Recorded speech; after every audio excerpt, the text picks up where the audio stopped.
A guerra entre Rússia e Ucrânia, ela teve início em fevereiro de 2022 e agora em julho de 2024 ela completa 2 anos e 5 meses.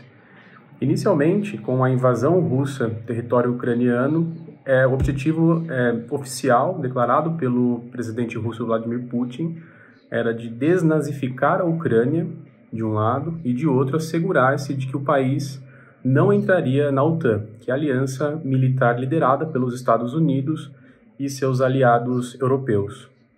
Naquele contexto, de ocupação militar russa de território ucraniano, a reação dos países ocidentais, particularmente dos Estados Unidos e dos países da União Europeia, foi de aplicar centenas de sanções econômicas a Moscou, a empresas privadas, empresas públicas, pessoas ligadas ao próprio Kremlin, e ao mesmo tempo esses países, os países ocidentais, têm apoiado de modo vigoroso a economia de guerra ucraniana, bem como enviando armamentos, tanques de guerra, drones e aviões caças para as forças armadas ucranianas lutarem contra as forças de ocupação russa.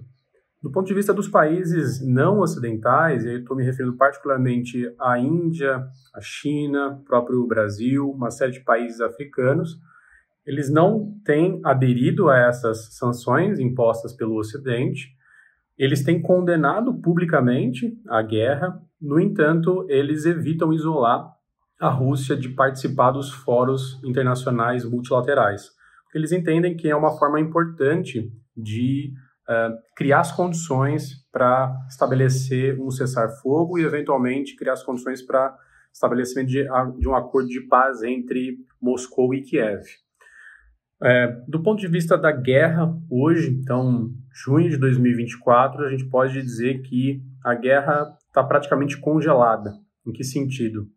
A Rússia ocupa boa parte da região leste da Ucrânia, que compreende algumas províncias importantes, que é Zaporígia, Kherson, Luhansk, Donetsk, além de que a Rússia já ocupa desde 2014 a península da Crimeia.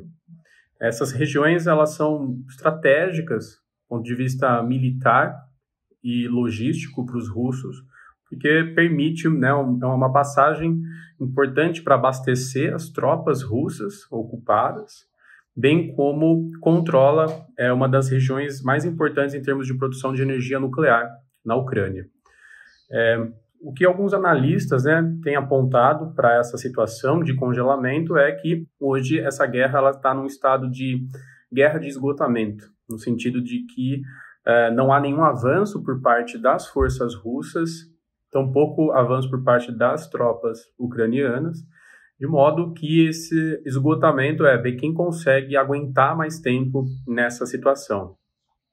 No final do ano passado, em dezembro de 2023, houve uma grande expectativa no Ocidente, bem como na Ucrânia, de que houvesse uma contraofensiva ucraniana para tentar retomar esses territórios perdidos. No entanto, essa contraofensiva foi muito fracassada, eles conseguiram retomar muito pouco desse território, de modo que é a situação que a gente encontra hoje no país. Ao longo de toda a guerra, houve várias tentativas de mediação do conflito. Eu destacaria o papel importante que o governo turco assumiu desde 2022, procurando criar um espaço de conversação entre as partes para se chegar a um eventual acordo de paz. No entanto, nenhuma dessas tratativas avançou de modo significativo. Agora, em junho, há uma semana, nós tivemos uma conferência internacional multilateral reunida na Suíça, em que estiveram presentes as principais lideranças políticas do Ocidente, particularmente Estados Unidos e os países europeus, para negociar um acordo de paz. O problema é que a Rússia e a China não foram convidados, quer dizer, tentou-se estabelecer ali uma conversação para estabelecer princípios básicos de negociação de paz, no entanto, uma das partes em conflito não esteve presente. O que é curioso é que o Putin, a principal liderança política na Rússia, ele deu uma entrevista para uma mídia estatal declarando quais seriam as condições para ele iniciar um processo de diálogo e de paz. Basicamente, para o Putin, 2 pontos centrais para eles começarem a sentar na mesa e acordar, estabelecer os acordos, né? Primeiro deles é o compromisso formal por parte de Kiev de que ele não vai aderir à OTAN. Isso tem que estar bem documentado, de modo a mostrar que a Ucrânia esteja disposta a, de fato, se tornar um país neutro. Segunda condição imposta pelo Putin é a retirada das tropas ucranianas dessas províncias ocupadas pelas tropas russas, né? A Rússia não ocupou totalmente essas regiões, mas boa parte delas. No entanto, ainda você tem presença de tropas ucranianas ali. Então, o Putin diz que só senta na mesa para conversar se essas tropas ucranianas se retirarem das províncias. Nesse sentido, a gente pode fazer uma análise de que, né, esse impasse não aponta para uma saída tão cedo, tendo em vista que essas condições do Putin dificilmente vão ser aceitas. Na verdade, o que a gente vai acompanhando na mídia é de que não foram aceitas nem pelo Zelensky, né, o presidente ucraniano, tampouco pelo Ocidente. E nós temos que esperar também, em termos de perspectiva, 2 principais elementos, né? As eleições nos Estados Unidos, que são um grande apoiador, financiador por parte da Ucrânia, tanto em termos econômicos quanto militares.